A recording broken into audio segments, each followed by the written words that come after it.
దేశ ఆర్థిక వ్యవస్థ స్థితి ఏమిటి? ఈ విషయాన్ని తెలుసుకునేందుకు నేను నెల రిజర్వ్ బ్యాంకు బులెటిన్ కోసం ఎదురు చూస్తుంటాను. స్థూల దేశీయోత్పత్తి, ద్రవ్యోల్బణం, ఉపాధి, వాణిజ్యం మొదలైన కీలక సూచీల ద్వారా దేశ ఆర్థిక వ్యవస్థ మొత్తం పనితీరును విశ్లేషించే స్టేట్ ఆఫ్ ది ఎకానమీ వ్యాసాన్ని శ్రద్ధాశక్తులతో చదువుతాను. ఆ వ్యాసం ఆరంభంలో ఒక హెచ్చరిక ఉంటుంది. అది నన్ను తప్పక ఉల్లాసపరుస్తుంది. సెప్టెంబర్ బులెటిన్లోని ఆ హెచ్చరిక ఇలా ఉంది. నా వ్యాసరచనలో డాక్టర్ పూనం గుప్తా సమకూర్చిన మార్గదర్శకత్వం నిశితంగా చదివి మార్పులు చేర్పులకు చేసిన సూచనలను కృతజ్ఞతాపూర్వకంగా అంగీకరిస్తున్నాను. ఈ వ్యాసంలో వ్యక్తమైన అభిప్రాయాలు రచయితలవే గాని భారతీయ రిజర్వ్ బ్యాంక్ అభిప్రాయాలు కావు. ఈ మాటలు నాకు గొప్ప వినోదం. ఎందుకంటే గవర్నర్ ఆమోదం, అనుమతి లేకుండా ఒక్క మాట కూడా ఆర్బీఐ నుంచి వెల్లడవదు. డిప్యూటీ గవర్నర్ అకాడమిక్ పరిశోధనా పత్రం లేదా ప్రసంగం సైతం ముందుగా గవర్నర్ ఆమోదం పొంది తీరుతుంది. ఏవైనా ఆయన అనుమతితో మాత్రమే జరుగుతాయి. ఆ హెచ్చరికను ఎవరూ సీరియస్గా తీసుకోరు. ఆ వ్యాసాన్ని దేశంలో చాలామంది, ముఖ్యంగా అర్థశాస్త్ర బోధన పరిశోధనల్లో ఉన్నవారు చదువుతుంటారు. దాని నుంచి విస్తారంగా ఉటంకింపులు చేస్తారు. ఆ వ్యాసంలో పదే పదే ప్రస్తావితమయ్యే పదం ఒకటుంది, అనిశ్చితి. అవును, అనిశ్చితే. ఒకచోట కాదు, ఎల్లడెలా. ద్రవ్యోల్బణం, ధరలు, ఉద్యోగిత, వేతన భత్యాలు, పెట్టుబడులు, ఆదాయాలు, పన్నులు, విదేశీ వాణిజ్యం మొదలైన విషయాలలో ఎంతో అనిశ్చితి. ప్రభుత్వము, రిజర్వ్ బ్యాంకు కూడా ఎన్నో నిర్ణయాలు తీసుకున్నాయి, మరెన్నో చర్యలు చేపట్టాయి. అయినా అనిశ్చితే. ఈ అనిశ్చితి ఆర్థికేతర రంగాలకు వ్యాపించింది. పబ్లిక్ ఎగ్జామినేషన్స్, ఓటర్ జాబితాలు, ఎన్నికల చట్టాలు, వాటిని అమలుపరిచే విధి విధానాలు, విదేశాంగ విధానం, ఇరుగు పొరుగు దేశాల పట్ల అనుసరించాల్సిన విధానం మొదలైన విభిన్న విషయాల్లో కూడా అనిశ్చితి ఎక్కువగానే ఉన్నది. వాస్తవంగా అనిశ్చితి అనేది ఆర్థికంగా ఇతరత్రా దేశ ప్రస్తుత స్థితిగతులను నిర్వచిస్తోంది.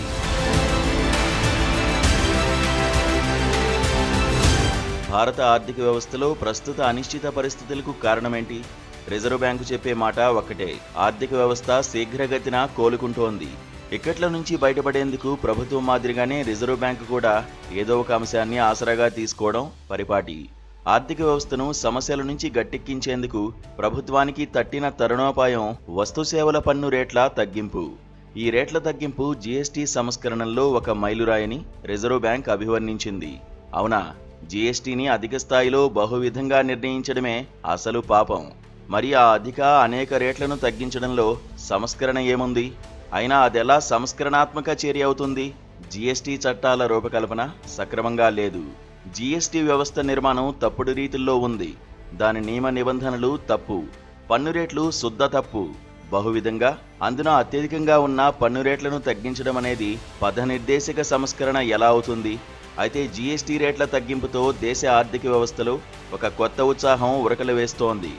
ఆ రేట్ల తగ్గింపుతో వినియోగదారులకు 2 లక్షల కోట్ల రూపాయలు ఆదా అవుతాయని అంచనా వేస్తున్నారు. 2025-26 ఆర్థిక సంవత్సరంలో 3,57,00,00,000 కోట్లు నామమాత్ర స్థూల దేశీయోత్పత్తికి వ్యతిరేకంగా అదనపు డబ్బు 0.56%. మన దేశంలో కిరాణా విపణి వార్షిక విలువ 82 లక్షల కోట్ల రూపాయలని అంచనా. దీనికి వ్యతిరేకంగా అదనపు డబ్బు 2.4%గా ఉన్నది. అదనపు కిరాణా వ్యయం వినియోగాన్ని పెంపొందిస్తోంది.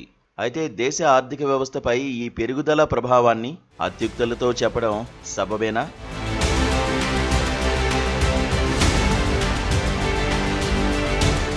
జీఎస్టీ రేట్ల తగ్గింపుతో వినియోగదారులకు ఆదా అయ్యే 2 లక్షల కోట్ల రూపాయలు పూర్తిగా వినియోగంలోకి వెళ్తుందా? వెళ్ళదు. అధికారిక సమాచారం ప్రకారం కుటుంబ రుణాల మొత్తం పరిమాణం జీడీపీలో 40% పెరిగింది. కుటుంబ పొదుపుల మొత్తం జీడీపీలో 18.1% పడిపోయింది.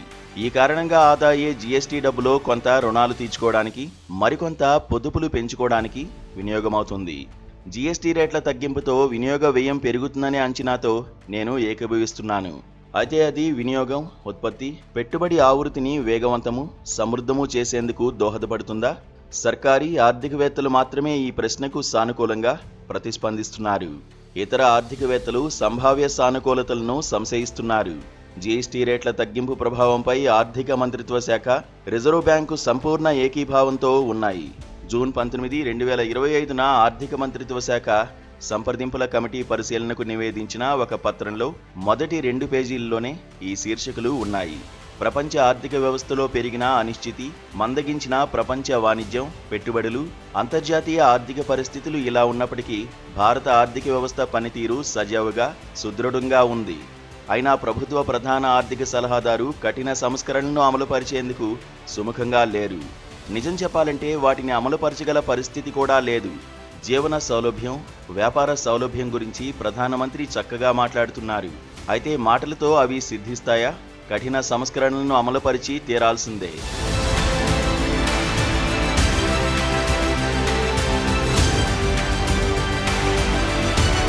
భారత్ సంపూర్ణంగా ఒక బహిరంగ, పోటీదాయక ఆర్థిక వ్యవస్థగా పరిణమించి తీరాలి. బహిరంగ ఆర్థిక వ్యవస్థ మారే విషయంలో మన అనుభవం ఏమిటి? మనం ఒక ద్వారం తెరిస్తే ఒక కిటికీని మూసేస్తాం.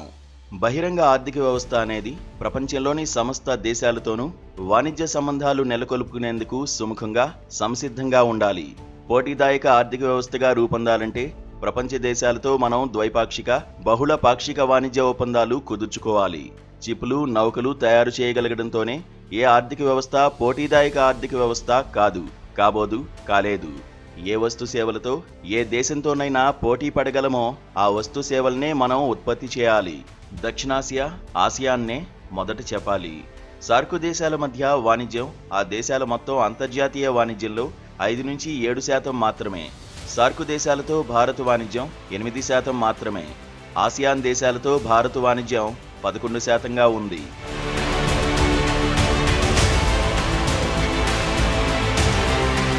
మరో కఠిన సంస్కరణ నియంత్రణల తొలగింపు. ప్రతి ఒక్కరికి చట్టాలు అమలుపరిచే వారి నుంచి పన్నుల శాఖ అధికారుల దాకా నియమ నిబంధనల పట్ల మహాప్రీతి. బిల్లుల ఉద్దేశాలు, లక్ష్యాల గురించి వివరిస్తారు గాని నియమ నిబంధనలు, నియంత్రణలు, నోటిఫికేషన్లు, మార్గదర్శక సూత్రాల గురించి వెల్లడించారు. మన పాలనా వ్యవస్థలోని ఇటువంటి ధోరణుల వల్లే ఒక ఉత్తమ నిర్దిష్ట భావనైన జీఎస్టీ గబ్బర్ సింగ్ ట్యాక్స్గా మారింది. సరళీకృత ఆర్థిక విధానాలు ప్రారంభమైన తొలి దశలో వివిధ ఆర్థిక కార్యకలాపాలపై తొలగించిన నియంత్రణలు చాలా వరకు ఏదో ఒక రూపంలో మళ్లీ వ్యవస్థలో అంతర్భాగమయ్యాయి. అయినా ప్రతిరోజు మరిన్ని నియమ నిబంధనలు, నియంత్రణలు ప్రవేశపెడుతున్నారు. ఆర్థిక, వాణిజ్య కార్యకలాపాలకు అనవసర అవరోధాలుగా ఉన్న నియమ నిబంధనలు, నియంత్రణలను తొలగించేందుకు ఒక సాధికార కమిటీని నియమించాలి. తద్వారా ఒక పెద్ద సంస్కరణకు ప్రభుత్వం పూనుకోవాలి. ప్రధానమంత్రి పదే మాట్లాడుతున్న జీవన సౌలభ్యం, వ్యాపార సౌలభ్యంకు అది విశేషంగా తోడ్పడుతుంది. వృద్ధి రేటు పెరుగుదలకు కూడా అది దోహదం చేయగలదని నేను విశ్వసిస్తున్నాను. వస్తు సేవల పన్ను రేట్లు తగ్గింపు నిర్ణయం అనేది అసలు పాపానికి ప్రాయశ్చిత్తం చేసుకోవడం మాత్రమే, అంతకుమించి మరేమీ కాదు. ఆనందోత్సాహాలతో ఉత్సవం చేసుకునేందుకు ఆ నిర్ణయం తగదు. దేశ ఆర్థిక వ్యవస్థ ఎదుర్కొంటున్న సవాళ్లకు అది ఎంతమాత్రం సరైన జవాబు కానే కాదు.